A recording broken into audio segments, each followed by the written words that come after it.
Eu subo essa tribuna porque, como todos, eu fiquei impactado com as ações empreendidas pela Operação Lava Jato em relação a uma das concessionárias de pedágio do Paraná, que é a empresa Econorte. Coincidentemente, no dia seguinte, nós havíamos marcado a data de início da duplicação da rodovia BR-369, que havia sido jogado ainda no governo do Lerner para 2021, e depois de uma negociação foi antecipada o início para 2018. Mas o que eu queria dizer é que eu ouvi, como todos, a narrativa que foi dada pelos procuradores, procurador-chefe da Lava Jato, Carlos Fernando, e pelo procurador, que é procurador da República em Jacarezinho, Diogo Castor de Matos, sobre a questão que envolve, né, a conduta de agentes públicos, especialmente do ex-diretor-geral do DR e do assessor, o Carlos Felisberto Nasser. Ambos, né, um diretor do DR e o outro, o Carlos Nasser. O Carlos Nasser, desde que eu sempre soube, ele trabalhou, né, trabalhou no governo José Richa, trabalhou no governo Álvaro Dias, no governo Requião e no governo do Beto Richa. Muito ligado, que foi sempre historicamente ao ex-senador Afonso Camargo. Mas o fato é que, além deles, outros, né, foram também presos. O Gayer, né, que foi diretor do DR no momento atrás, mais um empreiteiro, enfim, eu não sei exatamente, o presidente da Econorte, o diretor, um dos diretores da Econorte, eu não tenho a lista aqui dos presos aqui, mas depois o delegado Recalcato, que entende mais isso, pode até me passar a lista dos presos. Mas o que eu queria dizer aos senhores é o seguinte: quem me conhece aqui sabe, nessa casa, o quanto que eu sempre fui contra esse modelo perverso de pedágio que foi implantado no Paraná. Tanto que eu aqui, em 1995, votei contra. Aliás, naquela votação da implantação do modelo perverso, 3 deputados votaram contra aqui. Eu, o deputado Colombo e o deputado Ricardo Chabe. Fomos nós 3 que votamos contra.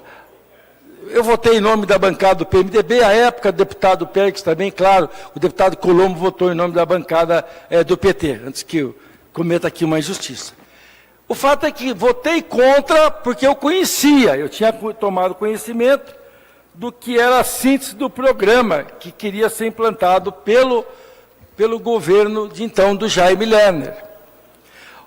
A consultoria, os estudos que basearam a implantação do pedágio, e o modelo que foi definido por uma empresa paranaense de planejamento, que fez a consultoria sobre o aspecto operacional. À época, quem dirigiu, com muita competência, foi o ex-secretário de Planejamento, seguramente um dos maiores intelectuais que esse Paraná já teve, falecido até precocemente, o doutor Belmiro Valverde Jobim Castor. Esse modelo, certamente ele foi pensado da seguinte lógica: qual? A tarifa está pré-fixada, é um valor alto da tarifa, sempre foi alto. E o contrato é um contrato que prevê um rol de obras a serem realizadas. Deputado Romanelli, Vossa Excelência passa a usar o horário da liderança do grande expediente. Isso, presidente, obrigado. É um rol de obras que tem que ser realizado em cada um dos lotes de concessão. O que aconteceu? No contrato, lá na licitação, que acabou virando um grande conluio entre as empreiteiras, 26 empreiteiras disputavam 6 lotes. De repente, não mais que de repente, as empreiteiras se consorciaram, ficaram sócias e fizeram um acordão. Por quê? Porque o contrato aqui, o estudo inicial dizia que o modelo de concessão do Paraná era um modelo de concessão onerosa. E o ônus, deputado Nereu, não era o ônus de pagar mensalmente a recolher ao Estado do Paraná pela outorga. Ele era para que dos 2.500, 2.600 quilômetros de rodovias pedagiadas teriam que ser mantidos com aquele dinheiro, como a onerosidade do contrato, 3.200 quilômetros. Muito bem. Na véspera da licitação, eles se acertaram e fizeram aí o primeiro grande golpe contra o povo do Paraná. E eu falei isso aqui à época, aqui, não é hoje que eu estou falando, eu falei isso aqui em 1996, dessa tribuna aqui. Eles se consorciaram e reduziram os 3.200 quilômetros, deputado Teixeira, de manutenção, para 260 quilômetros no Paraná inteiro. 3.200, 260. Mataram a parte da onerosidade da concessão. Muito bem. Chega o ano de 98, o que acontece? O pedágio estava alto, começaram a cobrar o pedágio, Jaime Lerner, candidato à reeleição, viu que ia perder a eleição por causa do pedágio, num ato unilateral, reduz em 50% a tarifa do pedágio. Ora, nós sabemos, à época, 95, 94, no pós-implantação do Plano Real, aquela taxa de juros absurda que o Brasil viveu, né, levou a ter a concepção de uma taxa de retorno interna muito elevada daqueles contratos. Na verdade, isso também é um fato que a gente tem que reconhecer, completamente diferente da realidade de hoje. Mas o fato é que o Jaime Lerner reduz a tarifa, ganha a eleição. Um ano e meio depois ele vai em juízo e faz um acordo com as concessionárias, restabelecendo o preço e criando inclusive degraus tarifários. E mais, suprimiu as obras, muitas obras.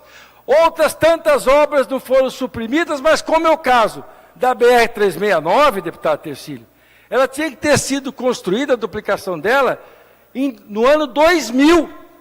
Foi transferida para quando? Para 2021. E assim por diante. Muito bem. O governador Requião fez a campanha de 2002 com um meta-discurso. Ou baixa ou acaba. Ou abaixa ou acaba o pedágio. Todos se lembram disso. Por quê? Porque estava o povo indignado do Paraná. O governador Requião poderia, que foi sempre o que eu sugeri, no primeiro dia, na primeira manhã, na primeira hora, ter metido a caneta e declarado nulo aqueles contratos lesivos ao interesse público e, efetivamente, acabado ali com aquela brincadeira do pedágio. Ele não fez, optou por fazer uma negociação com as concessionárias. 4 ou 5 meses depois, o governador Requião viu que ele estava sendo enrolado, que as concessionárias não queriam negociar nada, não queriam reduzir o preço da tarifa, não queriam nada. E, literalmente, a partir de abril de 2003, a questão do pedágio foi judicializada. As concessionárias pararam de investir nas rodovias, o governo começou a demandar judicialmente com elas, e aí que aconteceu o mais grave de tudo, na minha avaliação. Por quê? Porque a Justiça Federal, primeiro a Justiça Estadual, mas depois a Justiça Federal, ela disse não, os contratos são legalmente válidos e eficazes. E mais, cada vez que o governador Requião, representando o Estado do Paraná, se recusava a conceder reajuste com base naquela fórmula de cálculo que tem no contrato, o que acontecia? As concessionárias iam em juízo, sempre federal, e os juízes federais sempre dando ganho de causa para as concessionárias. Essa é a realidade. O contrato ficou blindado, inclusive daquelas cláusulas abusivas que o contrato tem. e a fórmula de cálculo da tarifa, que literalmente não tem nada a ver, a não ser com o cálculo inicial do contrato, essa ficou como se fosse sagrada o contrato e ficou sagrado a fórmula de cálculo. Essa é a realidade que nós acompanhamos e foi todo o governo Requião essa luta. E que foi o resultado? Durante 8 anos, as concessionárias não fizeram obra nenhuma. E a tarifa do pedágio mais do que dobrou de preço. Mais do que dobrou de preço. Por decisão do quê? Algumas decisões administrativas, mas fundamentalmente por decisão judicial, da Justiça Federal. Aí é muito interessante, porque aqui nessa casa mesmo, em 2003, foi realizada uma CPI. Alguns participaram da CPI. Eu vejo que já foram feitas acho que 2 ou 3 CPIs do pedágio aqui. Uma das CPI, essa CPI, a primeira CPI, foi um verdadeiro jato de água gelada em todo mundo. Porque a gente sabia e dizia que aquele contrato era um contrato que foi fruto de um conluio. Qual que foi a nossa surpresa, deputado Requião? O presidente, e eu estou aqui ó, com o exemplar da Folha de Londrina aqui, só para achar onde é que está. Mas nem preciso, dispenso aqui mostrar. O presidente da CPI à época foi o deputado André Vargas, que disse o contrato é legalmente válido, falou em nome da CPI e da Assembleia Legislativa. Cá entre nós, bota jato de água gelado, né, como esse que nós vivemos. Bom, depois teve a questão da encampação, que eu não vou entrar agora aqui na encampação, mas em outro capítulo eu falo sobre a encampação aqui, foi uma proposta que eu fiz ao governador Requião, e que acabamos também, por conta da ação de uma pessoa específica, inviabilizando a realização da encampação. Mas eu falarei em outro momento. O fato é que entra o governo Richa. O governador Richa assume o governo com um discurso na campanha que ele não ia fazer promessas sobre a questão do pedágio, que ele ia buscar construir um diálogo com as concessionárias de pedágio para poder retomar as obras. Foi esse o discurso do Beto Richa. Vou dialogar para tentar construir uma solução. Conseguiu? Conseguiu. Conseguiu retomar o diálogo e conseguiu retomar as obras, né, que o contrato prevê. Conseguindo antecipar algumas obras, enfim, resolvendo alguns problemas. Olha, aquele contorno da Mandaguari mesmo, o governador Requião teimava que não queria pagar a desapropriação porque entendia que aquilo era obrigação da concessionária. Infelizmente não era do Estado. Não saía a obra do contorno de Mandaguari. Outro dia, ainda sábado, estive com o deputado Pedro Lupion, deputado Thiago Amaral, acompanhei-os, na verdade, de uma negociação que terminou agora com a Viapar, de uma obra de 120 milhões de reais, 105 milhões de reais, que é a obra do contorno norte de Arapongas. É uma obra de 10 quilômetros, em que o Estado vai desapropriar, vai gastar 14 milhões de reais na desapropriação do leito, da onde vai passar o contorno da rodovia, né, que vai, claro, melhorar muito a cidade de Arapongas. Então, assim, o governo optou por fazer as negociações, destravar isso e tocar em frente para que as obras pudessem ser realizadas. Então, assim, eu entendo que nós estamos diante de uma nova narrativa para um discurso surrado. Por quê? Porque eu ouvi a fala dos procuradores que integram a Operação Lava Jato, e que arrastaram a questão do pedágio do Paraná para dentro da Lava Jato. Eu, pessoalmente, gostei muito, confesso a todos. Por quê? Porque a Lava Jato tem feito nesse país aqui, né, tem dado exemplo de como é que tem que ser a atuação do Ministério Público Federal e da própria Justiça Federal. A Lava Jato é um grande exemplo. Então, eu entendo que nós estamos vivendo um momento agora, considerando o seguinte: até as crianças da escola, que nos últimos anos acompanharam essa questão do pedágio, sabem muito bem que a Justiça Federal considerou o contrato válido, eficaz. O contrato Ele é absolutamente perfeito. Foi isso que foi dito na Justiça Federal. Reajuste da tarifa, aquela fórmula do cálculo, que é uma forma de cálculo complexa. Essa aqui, ó. Olha a forma de reajuste. É uma fórmula matemática extremamente complexa. Está descrito no contrato. O valor das obras, o deputado Pérez, se não falha a minha memória, há 20 anos atrás, fez um pronunciamento demonstrando o superfaturamento do preço das obras previstas no pedágio. Até hoje, ninguém conseguiu mudar o preço das obras que integram o contrato original do pedágio.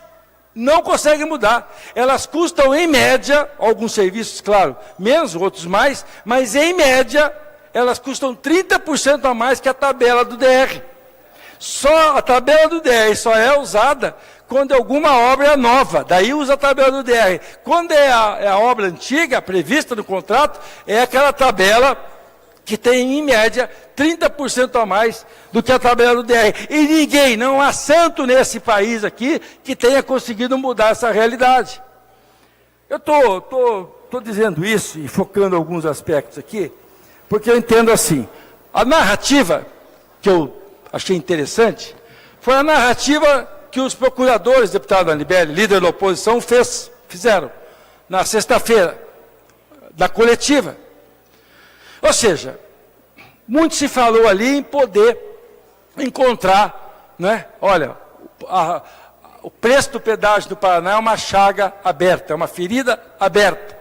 Foi isso que disse o procurador Carlos Fernando. O procurador Diogo de Matos disse mais. Olha, o preço do pedágio está superfaturado, está quadruplicado. Deu como exemplo a pasta de Jataizinho. Então, se a gente fizer a conta de R$22, que cá entre nós é o pedágio mais caro do país, ele deveria estar custando R$5,50. Agora, eu pergunto aos senhores, adianta o governo tomar uma decisão, né? Olha, a convicção do procurador é esse faturamento de 4 vezes. Não é o que sustenta lá os técnicos do DR e da AGEPAR, mas, enfim, é o que sustenta o Ministério Público Federal. Então, eu entendo assim, que essa casa aqui tem a obrigação de representar ao Ministério Público Federal, especialmente essa força-tarefa da Lava Jato, para que, com base nos estudos e no que foi feito até agora, e a mim parece que eles aprofundaram muito a questão, eles possam peticionar ao juízo competente a redução imediata do valor da tarifa de pedágio no Paraná.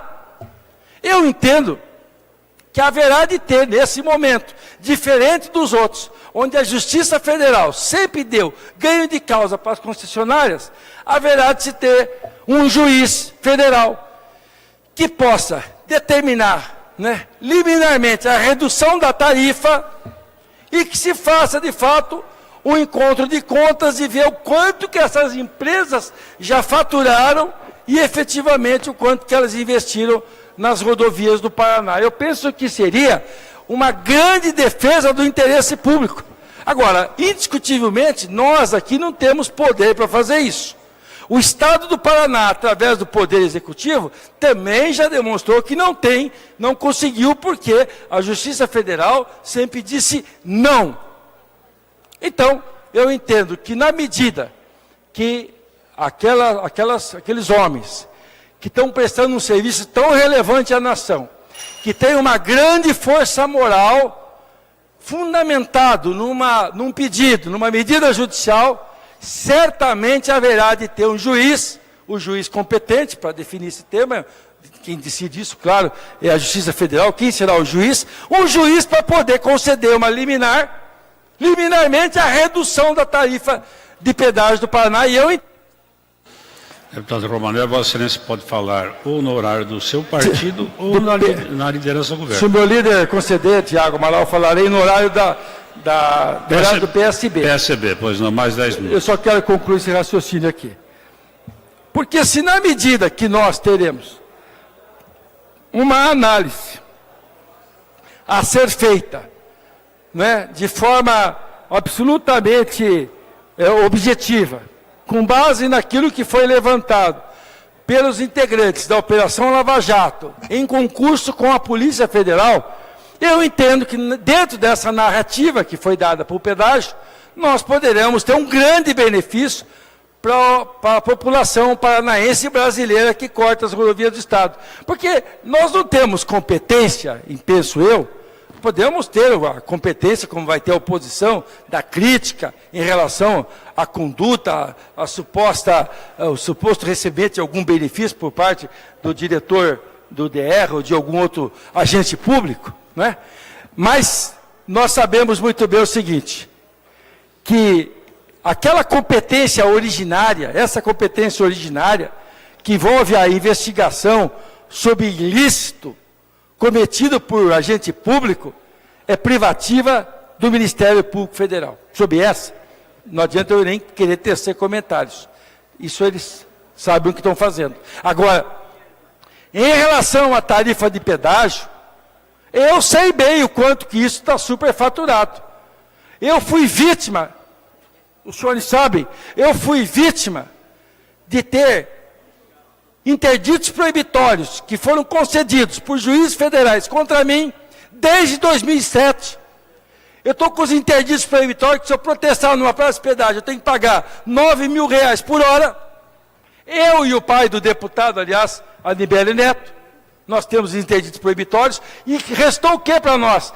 Os interditos valem até hoje, e a única coisa que sobrou, deputado Tadeu, para eu pagar, sabe o que foi? Não, os honorários de sucumbência dos advogados da parte vencedora, que foram as concessionárias. Eu tive que pagar dos honorários, direto que foi o dinheiro resgatado ou capturado na minha conta via Bacen Jus. Isso foi o que eu ganhei, né, de lutar contra a tarifa exorbitante do pedágio.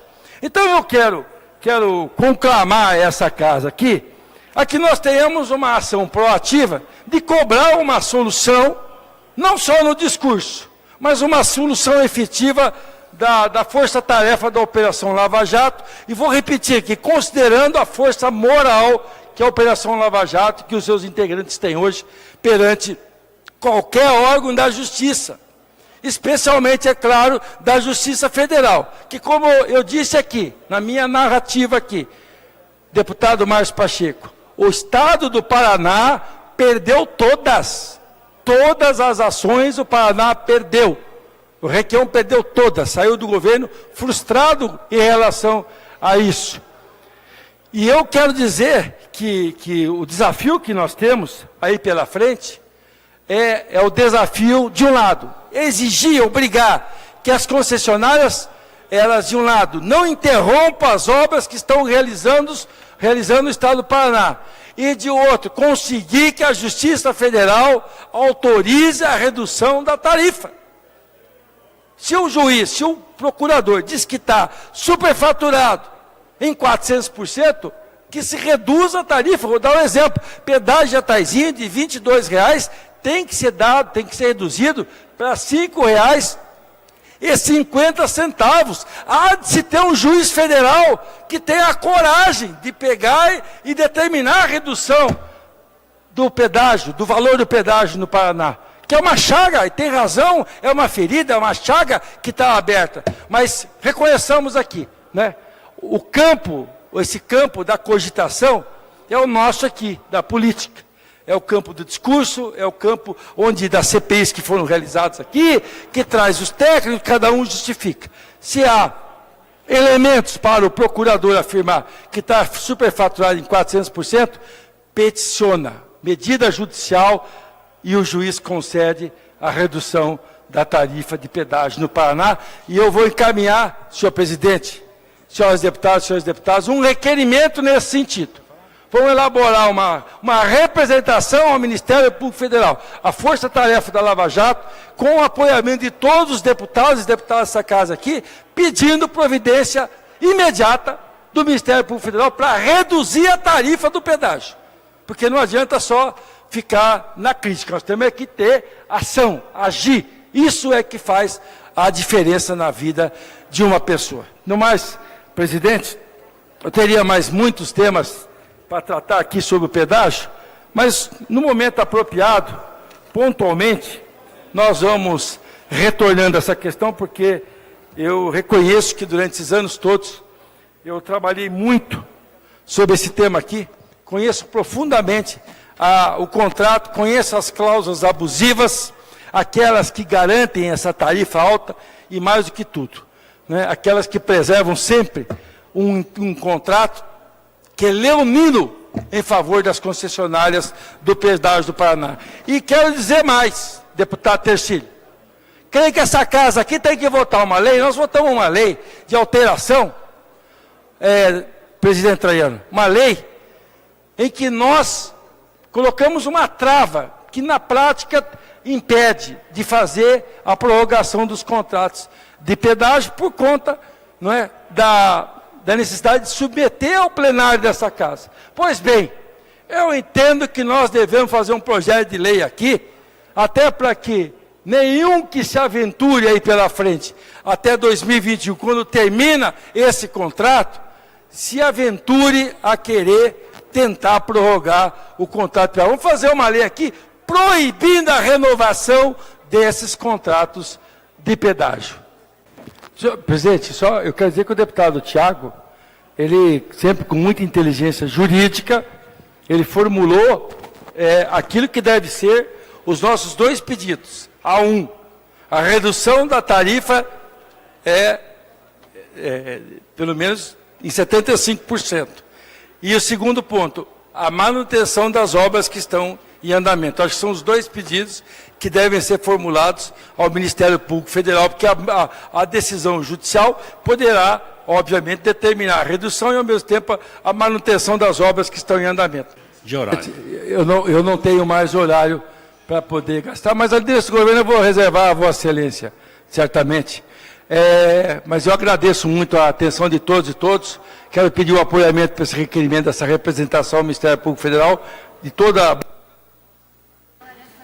Por favor, para concluir. De toda a bancada que integra a base de apoio ao governo, já conversei com os líderes e gostaria de solicitar também que os deputados da bancada independente e da oposição também assinassem o requerimento. É isso. Obrigado a todos e todas.